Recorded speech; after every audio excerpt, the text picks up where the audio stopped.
రక్తహీనతను తగ్గించే రాగి లడ్డు రోజుకొకటి తిన్నారంటే చాలా బాగుంటుంది. టేస్ట్ కూడా చాలా బాగుంటుంది. హెల్త్ కూడా చాలా మంచిది. పిల్లలకు బయట కొన్నది ఇచ్చేదానికంటే కూడా ఇంట్లోనే ఈ విధంగా హెల్తీగా స్నాక్స్ చేసి పెట్టుకుంటే చాలా ఇష్టంగా కూడా తింటారు. అంత బాగుంటుంది టేస్ట్. ఫస్ట్ అయితే ప్యాన్ వేడయ్యాక ఒక 2 గంటలు ఆవు నెయ్యి వేసుకోవాలి. ఆవు నెయ్యి లేని వాళ్ళు బర్రె నెయ్యి అయినా వాడుకోవచ్చు. కాకపోతే నెయ్యి అయితే కంపల్సరీ వేసుకోవాలి. తర్వాత క్యాషూ నట్స్ వేసుకొని కొంచెం రంగు మారేంత వరకు వేయించుకోవాలి. స్టవ్ మీడియంగా పెట్టుకొని మరీ మడగొట్టుకోవద్దు. క్యాషూ నట్స్ ఈ విధంగా కలర్ చేంజ్ అయ్యాక తీసేయాలి నెయ్యి నుండి. తర్వాత 1 కప్పు ఉప్మా రవ్వ వేసుకోవాలి, అదే సూజీ రవ్వ వేసుకొని మీడియం ఫ్లేమ్ మీదనే మంచిగా వేయించుకోవాలి. కమ్మటి స్మెల్ వచ్చేంతవరకు రవ్వను వేయించుకోవాలి. రాగి లడ్డులో ఈ రవ్వ వేయడం వల్ల నోరు కత్తుక్కోకుండా ఉంటుంది తినేటప్పుడు లడ్డు. అదేవిధంగా 3 కప్పుల రాగి పిండి వేసుకోవాలి. రాగులు శుభ్రంగా కడుక్కొని మిల్లులో పట్టించుకోవాలి పిండిని.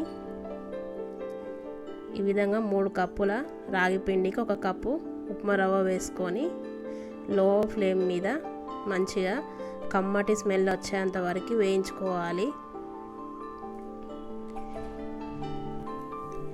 ఈ విధంగా వేయించుకోవాలి. ఇలా కమ్మటి స్మెల్ స్టార్ట్ కాగానే స్టవ్ ఆఫ్ చేసేసుకోవాలి. పిండిని మరీ మాడగొట్టుకోవద్దు. పిండి చల్లారేలోపు ఈ విధంగా బెల్లాన్ని తురుముకోవాలి. ఈ విధంగా తురుముకోవాలి.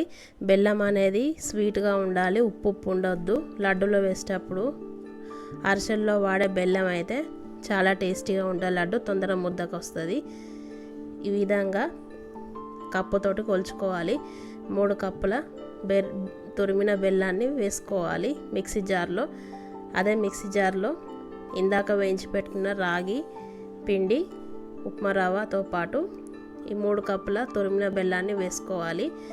3 కప్పుల రాగి పిండి, 1 కప్పు సూజీ రవ్వకి 3 కప్పుల తురిమిన బెల్లాన్ని వేసుకొని ఇలాచి వేసుకొని ఒక 3 to 4 పల్స్ ఇవ్వాలి మిక్సీ జార్లో. ఈ విధంగా ఇస్తే మంచిగా మిక్స్ అయ్యి చూడండి ఈ విధంగా ఉండగట్టాలి.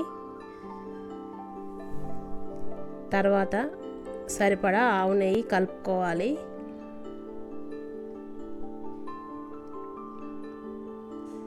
ఆవు నెయ్యి వేసుకొని చేతితోటి కలుపుకుంటూ ఇలా మిక్సీ జార్లో 3 పల్స్ ఇవ్వడం వల్ల నెయ్యి అనేది ఎక్కువ పడుతుంది, తక్కువగా పడుతుంది. మళ్ళీ బెల్లం కూడా చూజ్ చేసుకోవాలి మంచిగా. బెల్లం కూడా బంక బెల్లాన్ని తీసుకుంటే తొందరగా ముద్దకు వస్తుంది.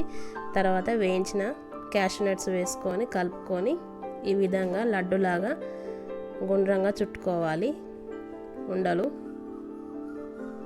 ఇది రోజుకొక లడ్డు తిన్నారంటే రక్తహీనతతో పాటు బోన్స్ కూడా చాలా మంచిది. ఫుల్ ప్రోటీన్, ఫుల్ కాల్షియం కూడా ఉంటుంది ఇందులో. రోజు పిల్లలకి ఈ విధంగా చేసి రోజుకొక లడ్డు ఇచ్చారంటే పిల్లలు చాలా దృఢంగా ఎదుగుదల చాలా బాగుంటుంది. అంతే, ఎంతో సింపుల్గా ఇంట్లోనే రాగి లడ్డు హెల్తీగా తయారు చేసుకోండి. ఇది గ్లాస్ జార్లో స్టోర్ చేసుకుంటే 15-20 రోజుల దాకా నిలువ ఉంటుంది.